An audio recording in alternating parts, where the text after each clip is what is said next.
Welcome to another video from Missionary Mandate, the Missionary Training School. I'm Dr. Ken Acha, a faculty member at the training school. Today I'm going to be talking with you about how to do a face-to-face fundraising request. In the last video, I talked to you about how to make a phone call to set up the appointment for the face-to-face fundraising request. And now we actually get to the time that you need to start presenting when you've driven or flown or walked to the residence or wherever you decide to meet with this important person whom you are seeking to be part of your team. Now you actually have to talk to them, and this is the video that I share with you how you could do that.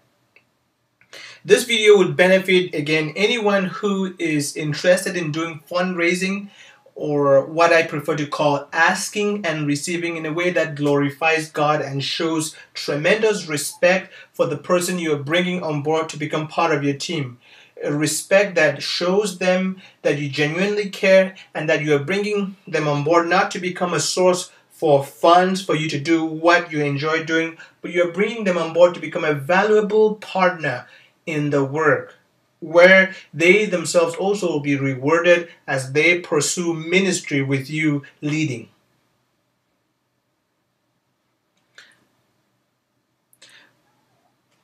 A face-to-face meeting is a very important time in your fundraising, and you have to be the most prepared that you can be when you knock on that door and enter their home to do the presentation. You need to know what you're going to talk about, and you need to be ready to be passionate and yet skillful and show the person that you deserve for them to join your team. And one way to do this is to have an outline that you've gone through in your head, and you've prepared your package and you know how you're going to proceed, because for the most part this person is going to be ready for you to lead the show, and you would be the one in the driver's seat, so you need to be ready for that.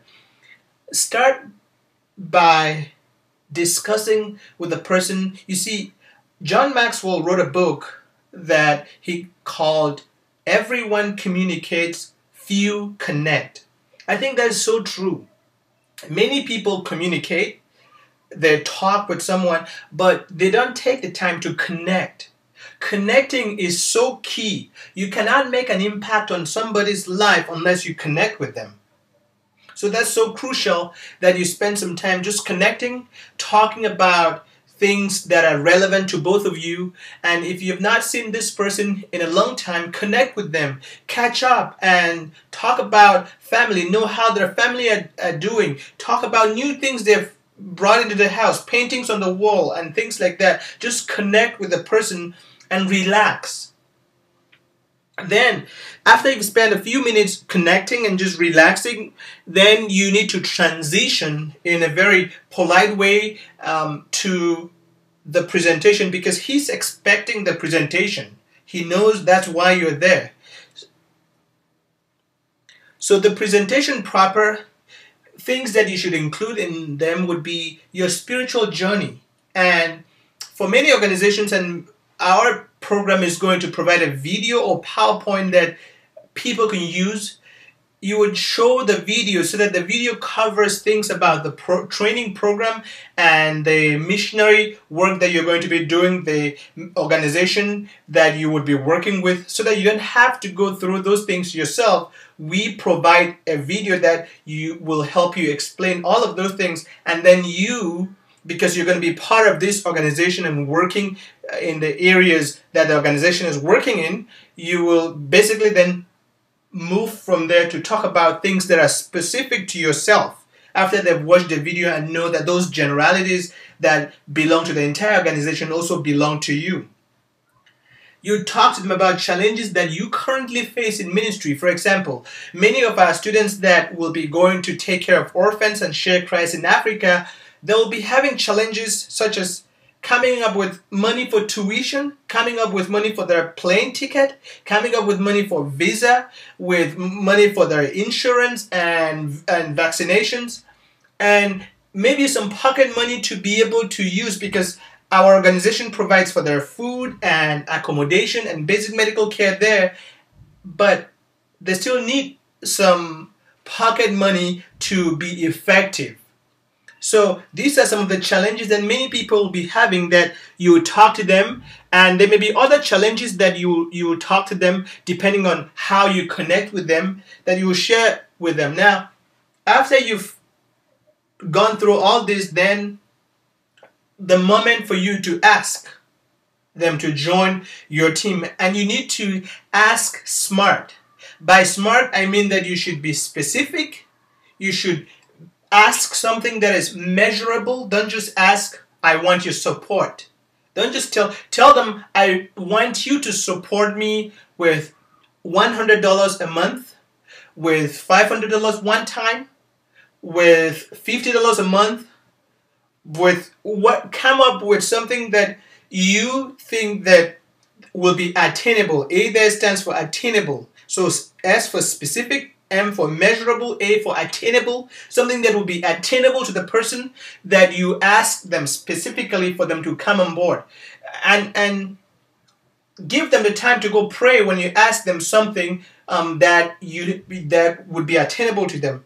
Then ask them something that is relevant to the work that you're doing. In this case, for much of the asking would be financial support that will help, because that's relevant to the area of ministry that you need, that you'll be working in, because you need these finances to provide the plane ticket and things like that. And also ask something, this is a key, ask something that is time bound. Do not just ask somebody that you need their support.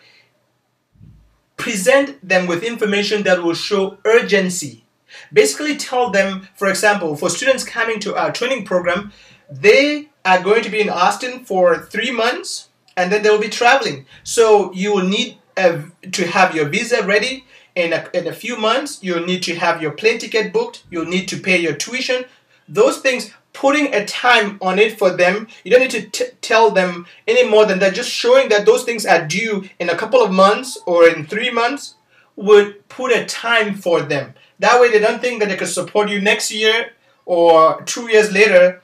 You need to be specific and communicate with them that way. Then the next thing that you need to start doing after you've communicated with the person and they know what you are requesting that they should support you with, you remain in a relationship and build friendship and build trust and continue to pray for them, because many times they may need some time to pray about what they should give to support you, and that is a great thing.